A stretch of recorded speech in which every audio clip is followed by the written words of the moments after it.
आगे सभी लोग। चलिए क्लास स्टार्ट करते हैं। अभी जो हमारी क्लासेस चल रही हैं वो है मध्य प्रदेश के समसामयिकी से संबंधित। कहने का अर्थ ये है कि अब जो हमारी क्लासें हैं वो मध्य प्रदेश करंट अफेयर की क्लासेस हैं। मध्य प्रदेश पीएससी का जो एग्ज़ाम होने वाला है वो है 16 फरवरी को, तो उसी को ध्यान में रखते हुए हमारी क्लासेस चल रही हैं करंट अफेयर की। और इसका जो क्लास प्लान है, सबसे पहली जो क्लास हुई थी उसमें हमने डिस्कशन किया था। उसके बाद हमारा पॉलिटिकल इवेंट्स वाला जो क्लास है वो समाप्त हो चुका है। और हमने पिछली क्लास में देखा था जो हमारा आर्थिक परिदृश्य था, या इकोनॉमिक अफेयर्स की बात करें तो हमने उस पर बात की थी इकोनॉमिक अफेयर्स वाली क्लास में, जहां हमने सबसे पहला जो टॉपिक था इकोनॉमिक अफेयर्स या आर्थिक परिदृश्य के अंतर्गत, तो हमने देखा था सबसे पहले मध्य प्रदेश की आर्थिक सर्वेक्षण, जो कि पहली क्लास में कंप्लीट नहीं हुआ था। उसमें हमने कुछ एक दो टॉपिक कवर किए थे, जिसमें सबसे पहला जो टॉपिक था वो था सार्वजनिक वित्त, और उसके बाद हमने देखा था कृषि और ग्रामीण विकास। इन दो टॉपिक्स को हमने कंप्लीट कर लिया था। तो जो नेक्स्ट क्लास है आज, तो उसी का एक सेकंड पार्ट है, जो मध्य प्रदेश की आर्थिक सर्वेक्षण आई है उसी का। तो इसके अंतर्गत आज जो हमारा पहला टॉपिक है वो है उद्योग, एमएसएमई और अधोसंरचना। ठीक है, चलिए स्टार्ट करते हैं। तो पहला जो हमारा टॉपिक है वो है उद्योग, एमएसएमई और अधोसंरचना। तो पहला पॉइंट है इसके अंतर्गत, मध्य प्रदेश सरकार ने 2025 को, जो वर्ष 2025 जो चल रही है, इस वर्ष को उद्योग वर्ष घोषित किया है। उद्योग वर्ष वर्ष जो घोषित किया है उसको घोषित करने का उद्देश्य ये है कि मध्य प्रदेश अपने यहाँ उद्योगों को बढ़ावा देना चाहता है, इसलिए उसने इस वर्ष को उद्योग वर्ष के रूप में घोषित किया है। सेकंड पॉइंट है औद्योगिक संवर्धन नीति। मध्य प्रदेश सरकार द्वारा फरवरी 2025 में, इसी वर्ष के स्टार्टिंग में 2025 में, फरवरी 2025 में मध्य प्रदेश सरकार द्वारा एक नीति लेके आई गई है जिसका नाम है औद्योगिक संवर्धन नीति। तो याद रखना है कि ये जो औद्योगिक संवर्धन नीति है ये कब लेकर के आई गई है, तो ये स्टार्ट हुई है फरवरी 2025 से। ठीक। निवेश को मध्य प्रदेश सरकार अपने राज्य में निवेश को बढ़ावा देने के लिए बहुत सारे इनिशिएटिव लेके आ रही है, जैसे कि एक 30 दिन का एक प्रोग्राम लेके आई है कि 30 दिन में स्टार्ट और बिजनेस, इस तरीके के कार्यक्रम लेके आई है। तो मध्य प्रदेश सरकार जो है वो राज्य में निवेश, उद्योग, इन सभी को बढ़ावा दे रही है, जिससे कि मध्य प्रदेश का जो विकास है वो हो सके। और इसी परिप्रेक्ष्य में याद रखना है कि 1 नवंबर 2025 को मध्य प्रदेश एक विजन लेके आई है @2047 विकसित मध्य प्रदेश, जहां मध्य प्रदेश जो सरकार है या जो जो लोग हैं उनका ऐसा प्रस्ताव है कि 2047 तक मध्य प्रदेश को विकसित बनाना है। ठीक है। तो नेक्स्ट पॉइंट है, दिसंबर 2024 तक 4.17 लाख करोड़ रुपए के निवेश प्राप्त हुए मध्य प्रदेश में।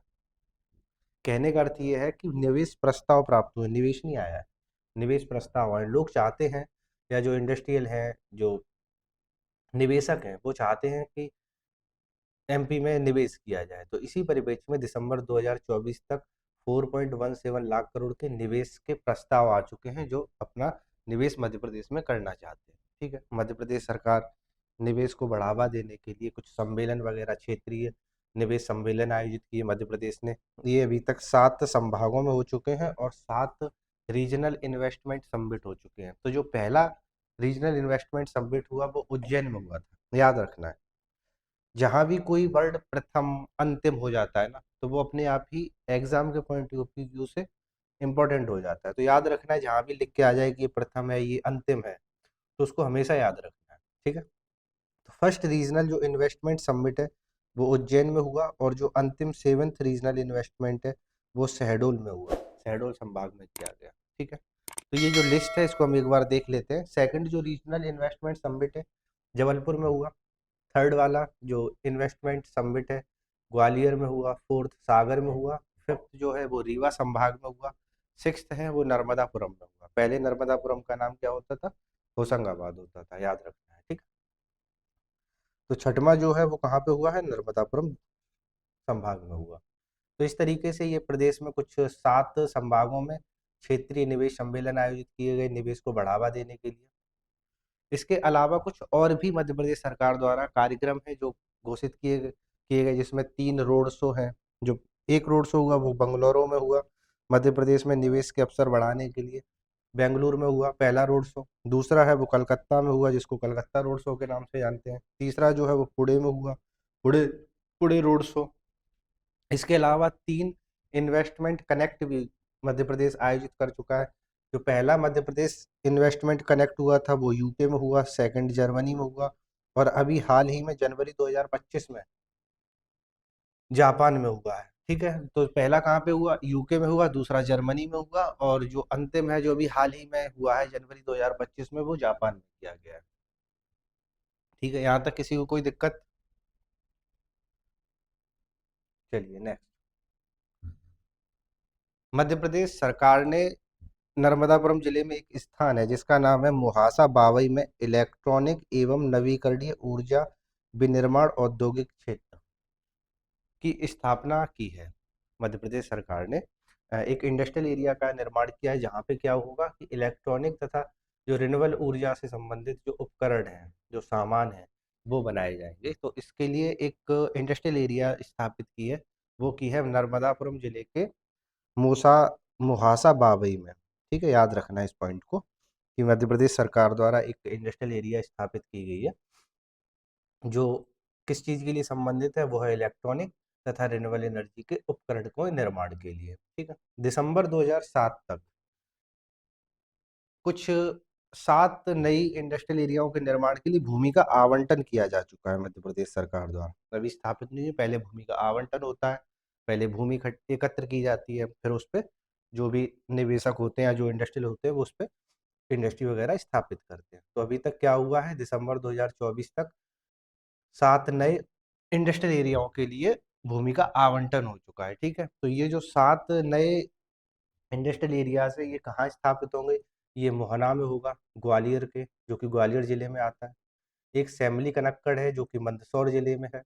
मबई मुरैना जिले में, लालबाग धार में, रीवा उज्जैन और रायसेन के मंडी द्वीप पे स्थापित किए जाएंगे। ये कितने हैं? 7 नए इंडस्ट्रियल एरिया हैं। ठीक है, ये सातों के नाम याद रखने हैं। राज्य ने ईज ऑफ डूइंग बिजनेस को बढ़ावा देने के लिए और औद्योगिक विकास द्वारा औद्योगिक जो विभाग है मध्य प्रदेश का, उसके द्वारा 30 दिनों में स्टार्ट योर बिजनेस कार्यक्रम शुरू किया है। मध्य प्रदेश सरकार ने ईज ऑफ डूइंग बिजनेस को बढ़ावा देने के लिए औद्योगिक जो विभाग है उसके अंतर्गत 30 दिनों में स्टार्ट योर बिजनेस का कार्यक्रम शुरू किया, जिसके तहत अगर कोई भी अपना मध्य प्रदेश में उद्योग स्थापित करना चाहता है तो 30 दिनों के अंतर्गत उसका बिजनेस स्टार्ट हो जाएगा। सभी तरीके की जो कागजी कार्यवाही होगी वो संपन्न हो जाएगी 30 दिनों में। एक नया फैक्ट ये है कि कारखानों की संख्या की अगर हम बात करें मध्य प्रदेश में, तो जो 2021 और 22 में 5010 थी, वो बढ़कर के 22-23 में 5058 हो गई। एक छोटा सा ग्रोथ देखने को मिला है, ये याद रखना है फैक्ट। नेक्स्ट है MSME, micro small medium enterprises, इसका फुल फॉर्म है एमएसएमई का। तो मध्य प्रदेश सरकार ने एमएसएमई विकास नीति 2021 जारी की है। 2021 में मध्य प्रदेश सरकार एमएसएमई के विकास से संबंधित एक पॉलिसी लेकर के आई थी, याद रखना है। एमएसएमई के तहत अभी तक जो पंजीकृत इकाइयां हैं, पंजीकृत जो यूनिट्स हैं, वो 4.57 लाख है। 2023-24 तक का अगर हम डेटा की बात करें तो मध्य प्रदेश में जो पंजीकृत एमएसएमई है, जो रजिस्टर हुए हैं, वो 4.57 लाख है। मध्य प्रदेश में स्टार्टअप नीति जो है, ये कौन सी थी? एमएसएमई विकास नीति। मध्य प्रदेश में एक स्टार्टअप नीति लेके आई गई थी 2022 में स्टार्टअप नीति लाने के बाद से 2024 तक के बीच में जो स्टार्टअप्स की संख्या है वो 4895 हो गई है, और इसमें 114% की वृद्धि देखी गई है। और 2022 नीति आने के बाद से 2024 तक ऐसे स्टार्टअप्स जिनका जो नेतृत्व वो महिलाएं कर रही हैं, ऐसे स्टार्टअप्स की संख्या 2314 है। और इनमें जो वृद्धि हुई है, महिलाओं के नेतृत्व में जो स्टार्टअप्स खुले हैं, उनमें 136% की वृद्धि देखी गई है। ठीक है, ये इंपॉर्टेंट फैक्ट है, इन दोनों फैक्ट को याद रखना है। ये आर्थिक विकास के साथ साथ जो महिलाओं की भागीदारी है या महिलाओं से संबंधित जो निबंध वगैरह पूछे जाते हैं महिलाओं के उत्थान से संबंधित, तो उसमें ये इंपॉर्टेंट हो सकते हैं पॉइंट, इनको याद रखना है। ठीक है, सेकंड आता है, नया टॉपिक है हमारा पारंपरिक उद्योग। पारंपरिक उद्योग की अगर हम बात करें तो मध्य प्रदेश में कुल 36 क्लस्टर हैं पारंपरिक उद्योगों से संबंधित, जिसमें से 2 कारपेट पार्क संबंधित क्लस्टर हैं, जिनमें पहला है ग्वालियर डिवीजन का कारपेट बुनकर क्लस्टर और सेकंड है चंबल डिवीजन कारपेट बुनकर क्लस्टर। ठीक है, इन दो को याद रखना है। मध्य प्रदेश में दो कारपेट पार्क या दो कारपेट क्लस्टर हैं। कुल कितने हैं? 36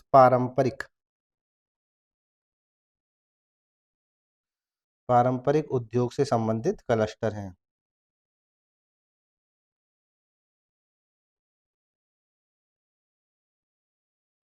चलिए, नेक्स्ट है मध्य प्रदेश में 13 हथकरघा क्लस्टर है। ये जो हथकरघा क्लस्टर है, इन्हें राष्ट्रीय हथकरघा विकास कार्यक्रम के तहत विकसित किया गया है। नेक्स्ट जो फैक्ट है वो है कि भारत सरकार द्वारा मध्य प्रदेश में एक जिला है अशोकनगर, अशोकनगर के प्राणपुर में शिल्प हरकत हथकरघा गांव, क्राफ्ट हैंडलूम विलेज, शिल्प हथकरघा गांव जिसे क्राफ्ट हैंडलूम विलेज कहा जाता है। तो जो क्राफ्ट हैंडलूम विलेज है वो अशोकनगर के प्राणपुर में स्थापित किया जा रहा है। किसके द्वारा स्थापित किया जा रहा है ये याद रखना, ये है भारत सरकार द्वारा, न कि मध्य प्रदेश सरकार से। लेकिन इसमें मध्य प्रदेश सरकार का सहयोग है। ठीक है, तो याद रखना है कि भारत सरकार द्वारा इसकी स्थापना की जा रही है। किसकी? क्राफ्ट हैंडलूम विलेज की। कहाँ पे? वो है प्राणपुर में, अशोकनगर जिले के प्राणपुर एक गांव है उसमें। ठीक है, ये जो प्राणपुर है ये टूरिज्म विलेज भी है, याद रखना है। ये टूरिज्म विलेज भी है प्राणपुर जो है। ठीक, मध्य प्रदेश में सभी जिलों को मिलाकर के 100 टूरिज्म विलेज स्थापित करने का एक योजना है मध्य प्रदेश में। तो उसी के तहत प्राणपुर भी है। एक ओरछा के पास में एक गांव है जो कि डेवलप हो चुका है, वहाँ तो चल भी रहा है। इसी तरीके से बहुत सारे गांव हैं जो स्थापित हो चुके हैं और कुछ की प्रक्रिया स्थापित हो रही है टूरिज्म विलेज के रूप में। तो उसी में से एक है प्राणपुर। ठीक है, और प्राणपुर में क्या है कि भारत सरकार शिल्प हाथकरघा गांव यानी कि क्राफ्ट हैंडलूम विलेज की स्थापना कर रही है। नेक्स्ट है रेशम उत्पादन। रेशम उत्पादन मध्य प्रदेश के 44 जिलों में, टोटली जिले कितने मध्य प्रदेश में? 55 जिले हैं। ठीक है, 55 जिलों में से मध्य प्रदेश के 44 जिलों में रेशम से संबंधित उद्योग चलाए जा रहे हैं, रेशम का उत्पादन होता है। कितने? 44 जिलों। पंचमढ़ी में silk Pachmarhi silk tech park Pachmarhi में ही स्थित है। देश का इकलौता ऐसा सिल्क टेक पार्क है जहाँ पे भारत में जो 4 तरीके की रेशम पाई जाती है, जिसमें शहतूत रेशम है, टसर है, एरी है और कोरल रेशम है। इन चारों तरीके के रेशमों का वहाँ पे प्रचार प्रसार किया जाता है। एक अकेला ऐसा सिल्क टेक पार्क है जहाँ पे चारों, क्योंकि मध्य प्रदेश में चारों ही प्रकार के रेशम का उत्पादन होता है, ये याद रखना है। शहतूत रेशम है, टसर रेशम है, एरी रेशम है और कोरल रेशम है। ये आपने जब भारत का ज्योग्राफी पढ़ा होगा, इंडियन ज्योग्राफी, उसमें आपको रेशम उत्पादन या रेशम से बनने वाले जो कपड़े हैं उसके तहत ये 4 प्रकार के रेशम पढ़ाए गए होंगे। ठीक है, नेक्स्ट है पर्यटन। मध्य प्रदेश सरकार पिछले 3 वर्षों में, अगर मध्य प्रदेश की बात करें तो जो पर्यटन की जो वृद्धि रही है, औसत वृद्धि दर रही है, वो 89.21% की रही है, जो कि एक अच्छी ग्रोथ है।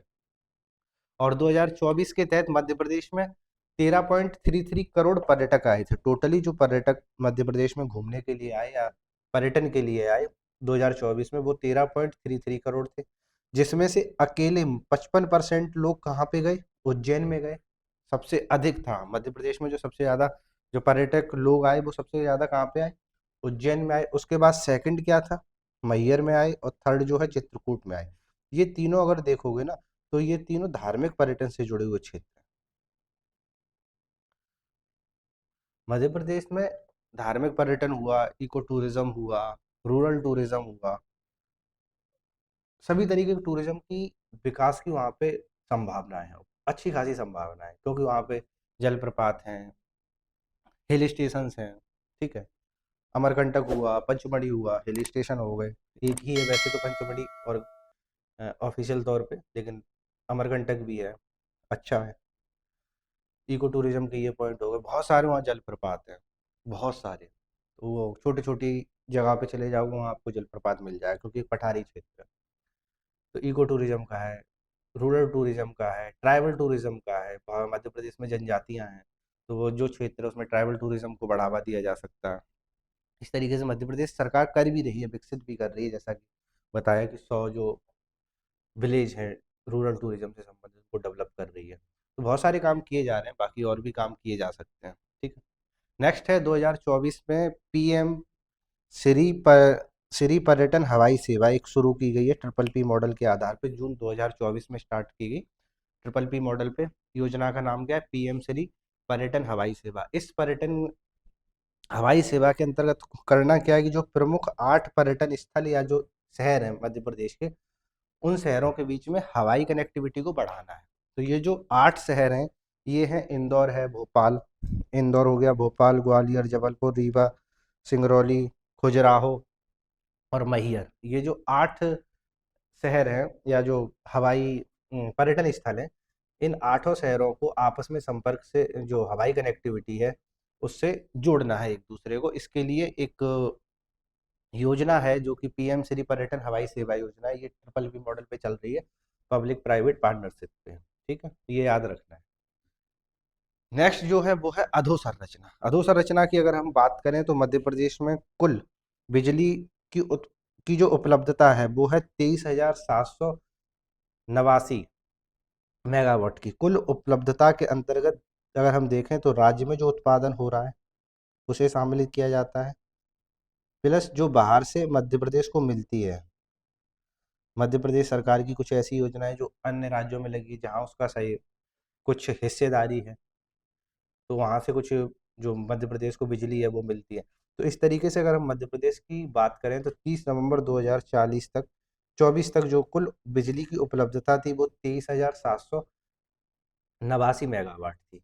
तो इस तरीके से अगर हम प्रति व्यक्ति बिजली उपलब्धता की बात करें मध्य प्रदेश में तो वो 1332 किलोवाट है प्रति व्यक्ति। ठीक। नवीकरणीय अगर हम ऊर्जा की बात करें, रिन्यूएबल एनर्जी की अगर हम बात करें, तो मध्य प्रदेश में जो स्थापित क्षमता है वो 2012 में 438 मेगावाट थी, जो बढ़कर के 2024 में 7,300 मेगावाट हो गई है। रिन्यूएबल एनर्जी की अगर स्थापित क्षमता की बात करें हम मध्य प्रदेश में, तो एक अच्छा खासा ग्रोथ दिखता है 2012 से लेकर के 2024 के बीच में। 2012 में जो रिन्यूएबल एनर्जी की जो स्थापित क्षमता थी मध्य प्रदेश में वो थी 438 मेगावाट, जो बढ़कर के 2024 में कितनी हो गई है? 7,300 मेगावाट हो गई। ये जो 7,300 मेगावाट है, इसमें अगर हम अलग अलग सेगमेंट की बात करें तो इसमें पवन ऊर्जा या हम विंड एनर्जी की बात करें तो इससे 2,870 मेगावाट की प्राप्ति हुई। अगर हम दूसरा सौर ऊर्जा की बात करें तो सौर ऊर्जा के तहत मध्य प्रदेश में 4,096 मेगावाट हिस्सा है सौर ऊर्जा का। बायोमास की अगर हम बात करें तो इसकी हिस्सेदारी 108 मेगावाट की है। और अगर हम छोटी पन बिजली की बात करें रिन्यूएबल एनर्जी के तहत, इसकी जो हिस्सेदारी है वो 123 मेगावाट की है। तो इस तरीके से मध्य प्रदेश में जो कुल 2024 में स्थापित क्षमता थी नवीकरणीय ऊर्जा की वो 7,300 मेगावाट थी। अब हम देश और राज्य, मध्य प्रदेश राज्य और देश की तुलना करके देख लेते हैं जो रिन्यूएबल एनर्जी में स्थापित क्षमता है उसके मामले में। ठीक। तो देश में कुल जो क्षमता है पवन ऊर्जा की, जो कुल क्षमता है वो 6,95,509 मेगावाट की है। सौर ऊर्जा की अगर हम बात करें तो वो 7,48,990 मेगावाट है। बायोमास की अगर हम बात करते हैं तो 42,312 मेगावाट की क्षमता है देश में उत्पादन की। और छोटी बिजली पन बिजली जो है उनकी अगर हम बात करें तो 21,134 मेगावाट की क्षमता है। तो इन्हीं क्षमताओं की अगर हम बात करें तो जो राज्य है मध्य प्रदेश राज्य है उसमें पवन ऊर्जा की अगर हम बात करते हैं तो 15,404 की उत्पादन क्षमता है। सौर ऊर्जा की अगर हम बात करते हैं तो 61,660 है। तो कुल जो सौर ऊर्जा है देश में उसका लगभग 8.2% की जो उत्पादन क्षमता है वो अकेले कहाँ पे है? मध्य प्रदेश राज्य में। ठीक। बायोमास की अगर हम बात करें तो 1,386 मेगावाट की है। और छोटी पन बिजली की अगर हम बात करें तो 820 मेगावाट की उत्पादन क्षमता है, जिसमें से अभी तक मध्य प्रदेश द्वारा जो उत्पादन हो रहा है वो कितना है? अगर हम पवन ऊर्जा की बात करें तो 2,870 मेगावाट है। सौर ऊर्जा की अगर हम बात करें तो 4,096 है। बायोमास की बात करें तो 108 मेगावाट है। और छोटी पन बिजली की अगर हम बात करें तो 123 मेगावाट का उत्पादन मध्य प्रदेश में स्थापित क्षमताएं जो हैं वो है, उत्पादित हो रहा है इतना स्थापित क्षमताओं में। स्थापित क्षमता का मतलब होता है उत्पादन। ठीक है। तो स्थापित की जा चुकी हैं या जहाँ से उत्पादन हो रहा है। तो अगर हम क्षमता के मामले में राज्य में देश में अगर मध्य प्रदेश की हम स्थिति को देखते हैं, तो पवन ऊर्जा के क्षमता के मामले में मध्य प्रदेश का 7वां स्थान है। सौर ऊर्जा और छोटी पनबिजली के मामले में जो मध्य प्रदेश है उसका चौथा स्थान है देश में। ये फैक्ट याद रखने, इंपॉर्टेंट फैक्ट हैं ये सभी, जो कि आपको याद रखने चाहिए।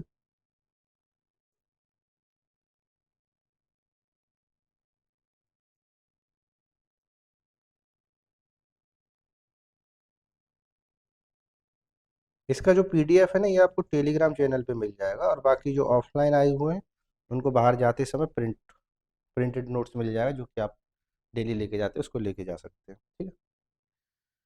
नेक्स्ट क्लास है, नेक्स्ट जो टॉपिक है हमारा वो है व्यापार, निवेश और कनेक्टिविटी। तो इसमें हम सबसे पहले व्यापार देख लेते हैं। व्यापार के अंतर्गत मध्य प्रदेश की जो 5 शीर्ष कमोडिटी हैं जिनका निर्यात किया गया है, तो अक्टूबर 2024 तक जो मध्य प्रदेश की 5 कमोडिटी हैं, जो शीर्ष 5 कमोडिटी हैं जिनका निर्यात किया गया, उसमें पहली जो है वो है फार्मास्यूटिकल उत्पाद, सेकंड जो है वो है खाद्य उद्योग से अवशेष और अपशिष्ट तैयार एनीमा, तीसरी है मशीनरी और यांत्रिक उपकरण, चौथा वस्त्र है, और पांचवा जो है वो है कपास। तो इनको याद रखना है कि मध्य प्रदेश के द्वारा जो 5 प्रमुख कमोडिटी हैं जिनका निर्यात किया जाता है, उनमें पहला जो है वो है फार्मास्यूटिकल उत्पाद। सबसे ज्यादा निर्यात इसी का होता है मध्य प्रदेश से। ठीक है। और 5 अगर हम प्रमुख निर्यातक जिलों की बात करें, तो सबसे पहला जो नाम आता है वो है इंदौर का, दूसरा नाम आता है धार का, थर्ड नंबर पे है रायसेन, फोर्थ पे सिंगरौली, और 5वें नंबर पे है सीहोर जिला, जो कि मध्य प्रदेश के 5 प्रमुख निर्यातक जिलों में से परे जो प्रमुख निर्यातक जिले हैं वो है। पहला कौन सा है? इंदौर, दूसरा हो गया धार, तीसरा है रायसेन, चौथा सिंगरौली, और पांचवा हो गया सीहोर। ठीक है। नेक्स्ट चलते हैं कनेक्टिविटी की। अगर हम बात करें, सड़क कनेक्टिविटी की बात कर लेते हैं। कनेक्टिविटी में सड़क कनेक्टिविटी की देखते हैं, उसके बाद हम रेल और वायु देख लेंगे। 30 नवंबर 2024 तक मध्य प्रदेश में जो सड़कों का कुल जाल है या कुल जो नेटवर्क है वो 80,775 किलोमीटर है। मध्य प्रदेश में अगर कुल सड़कों की बात की जाए तो वो 80,775 किलोमीटर है, जिसमें नेशनल हाईवेज कितने हैं? 12%, जो कि 9,315 किलोमीटर है। स्टेट हाईवेज की अगर हम बात करें तो ये 16% है कुल जो सड़क नेटवर्क है उसका। तो इसकी जो लंबाई है वो है 12,568 किलोमीटर। प्रमुख जिला सड़कों की अगर हम बात करें तो ये 31% है, जो कि 25,420 किलोमीटर का इनका इसके तहत नेटवर्क है। और ग्राम सड़कों की अगर हम लंबाई की बात करें तो ये 33,782 किलोमीटर है, जो कि मध्य प्रदेश में कुल जो नेटवर्क है 80,775 का 41% होता है। ठीक, याद रखना है।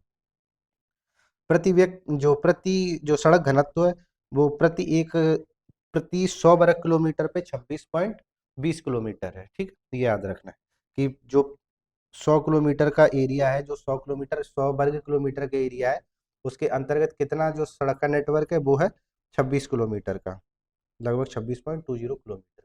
कहने का अर्थ ये है कि अगर हम 10x10 का एक ब्लॉक बना दें और इसको मान लीजिए कि ये 100 किलोमीटर का एरिया हो गया। ठीक है।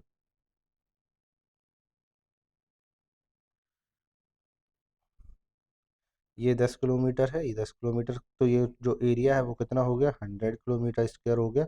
इसके अंतर्गत जो रोडें हैं वो कितनी हो गई? 26 किलोमीटर की। अगर 10 किलोमीटर ये, 10 ये, तो कितना, इस तरीके से इसकी काउंट की जाती है। ठीक है। 100 वर्ग किलोमीटर में कितनी लंबी सड़कें हैं, तो प्रति व्यक्ति कितना हो गया? प्रति 100 वर्ग किलोमीटर में कितनी होगी?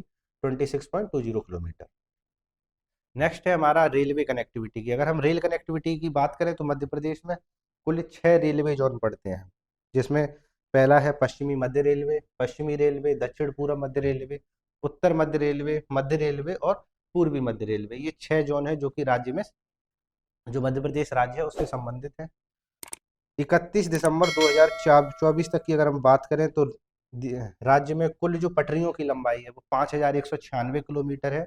और ये जो है देश का चौथा सबसे बड़ा रेल नेटवर्क कहाँ पे है? मध्य प्रदेश में ही है, ये याद रखना है। उत्तर प्रदेश और तमिलनाडु के बाद राज्य का जो तीसरा डिफेंस कॉरिडोर है वो जो इटारसी, जबलपुर और कटनी, कहने का अर्थ ये है कि मध्य प्रदेश में ही प्रस्तावित है, जो कि इटारसी, जबलपुर और कटनी वाले क्षेत्र में डिफेंस कॉरिडोर बनेगा। इससे पहले जो 2 हैं वो उत्तर प्रदेश और तमिलनाडु में प्रस्तावित थे। तो ये तीसरा डिफेंस कॉरिडोर होगा जो कि मध्य प्रदेश में प्रस्तावित किया गया है। नेक्स्ट आते हैं हम वायु कनेक्टिविटी की बात करते हैं। एयर कनेक्टिविटी की बात करें तो राज्य में 8 प्रमुख हवाई अड्डे हैं, जिसमें से भोपाल, इंदौर, ग्वालियर, जबलपुर, खजुराहो, रीवा, सतना और दतिया है। तो ये लिस्ट याद रखनी है कि मध्य प्रदेश में कुल कितने हवाई अड्डे हैं, तो वो है 8। ठीक है। नेक्स्ट है गरीबी, लोक स्वास्थ्य और आयुष शिक्षा। ठीक। तो सबसे पहले अगर हम गरीबी की बात करें तो मध्य प्रदेश में जो मल्टी डायमेंशनल पॉवर्टी है, मध्य प्रदेश में जो बहुआयामी गरीबी या मल्टी डायमेंशनल जो पॉवर्टी है वो 2005-6 के 6 में 69.44% थी, जो 2015-16 में आते आते 36.57% हो गई। 19-20 में आते आते ये 20.63% हो गई। और 22-23 के जो अंतिम आंकड़े अभी तक आर्थिक सर्वेक्षण में आए हैं उसके तहत मध्य प्रदेश में 15.01% की मल्टी डायमेंशनल पॉवर्टी है। मध्य प्रदेश में जो गरीबी है वो कितनी है, 15.01% की अभी गरीबी है।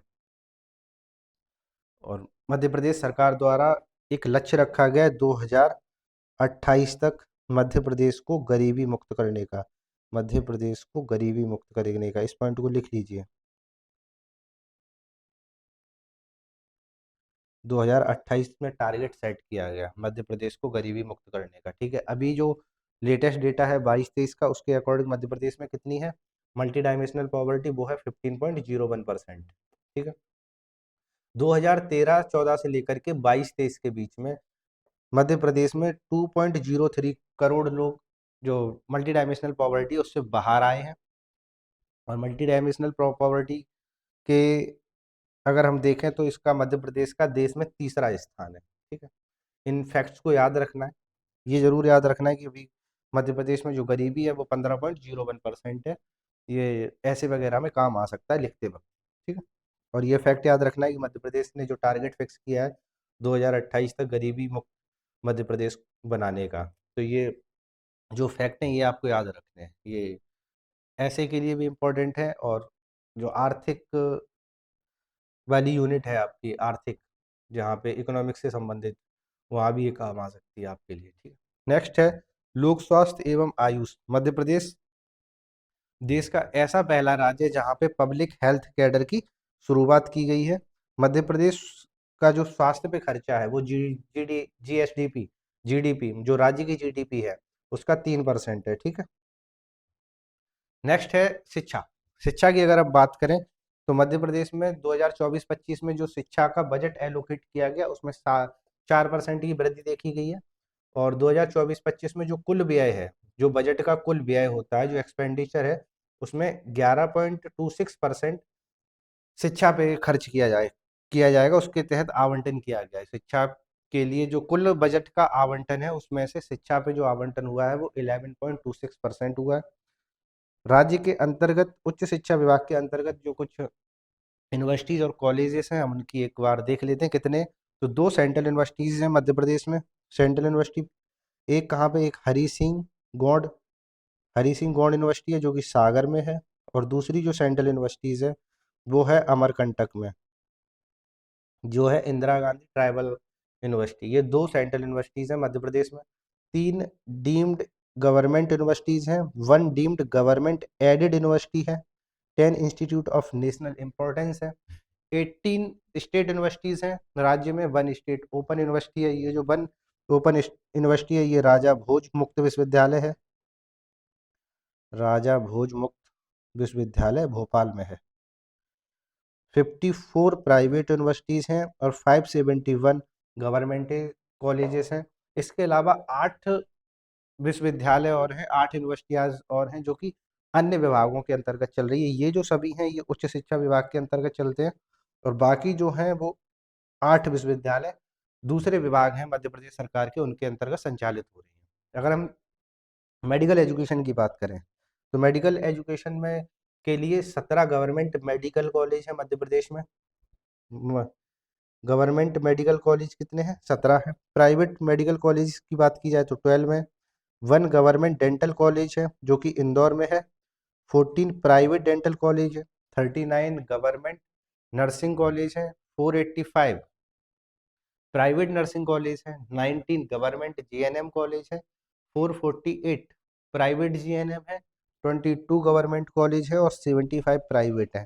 तो अगर मेडिकल एजुकेशन की बात करें तो यहाँ पे जो ज़्यादातर दिख रहा है गवर्नमेंट और प्राइवेट कॉलेज की बात करें, नर्सिंग कॉलेज की बात करें, जीएनएम हो, एएनएम कॉलेज हो, तो सबसे ज़्यादा जो हिस्सा है वो प्राइवेट यूनिवर्सिटीज़ का दिखता है, क्योंकि 22 गवर्नमेंट एएनएम कॉलेज है, वहीं 75 प्राइवेट कॉलेज हैं।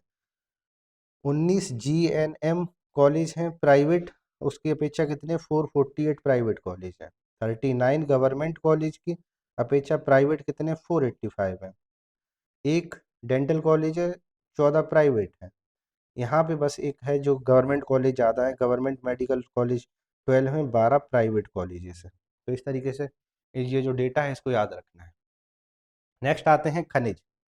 खनिज की अगर हम बात करें तो खनिज देश के 8 जो प्रमुख खनिज उत्पादक राज्य हैं उनमें से एक है।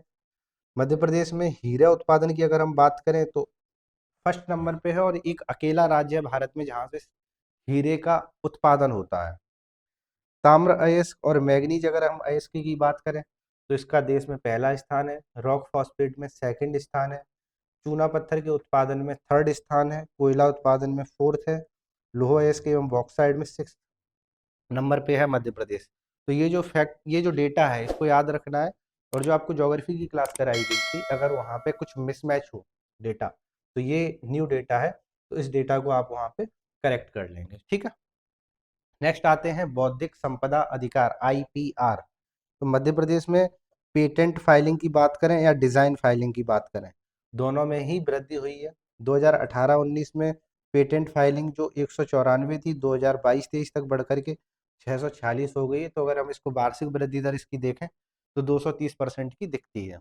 डिजाइन फाइलिंग की अगर हम बात करें तो ये 62 से 441 हो गई है, ठीक। बौद्धिक संपदा अधिकार पंजीकरण प्रक्रिया में बदलाव लाने के लिए 2024 में संपदा 2.0 योजना लागू की गई थी, इसको याद रखना है। कुछ फैक्ट्स हैं जो इम्पोर्टेंट हो सकते हैं, तो इनको आप लिख लीजिए।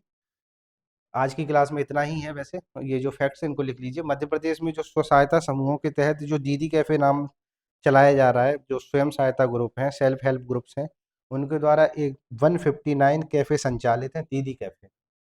मध्य प्रदेश में सेल्फ हेल्प ग्रुप जो हैं उनके द्वारा एक कैफ़े संचालित होता है, दीदी कैफ़े, जिनका जो संचालन वो महिलाओं द्वारा किया जाता है।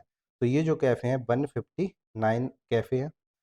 महा 2024 नवंबर 2024 तक मध्य प्रदेश ने जो राज्य सरकार है 2024 में, नवंबर 2024 में मध्य प्रदेश सरकार द्वारा जो सरकार में जो सरकारी नौकरियां हैं राज्य के तहत, उसमें 35% का महिलाओं को आरक्षण दे दिया है। सभी प्रकार की जो नौकरियां हैं, सरकारी नौकरियां हैं, राज्य सरकार के अंतर्गत जो नौकरियां हैं उसमें 35% की आरक्षण की जो मंजूरी दे दी गई है।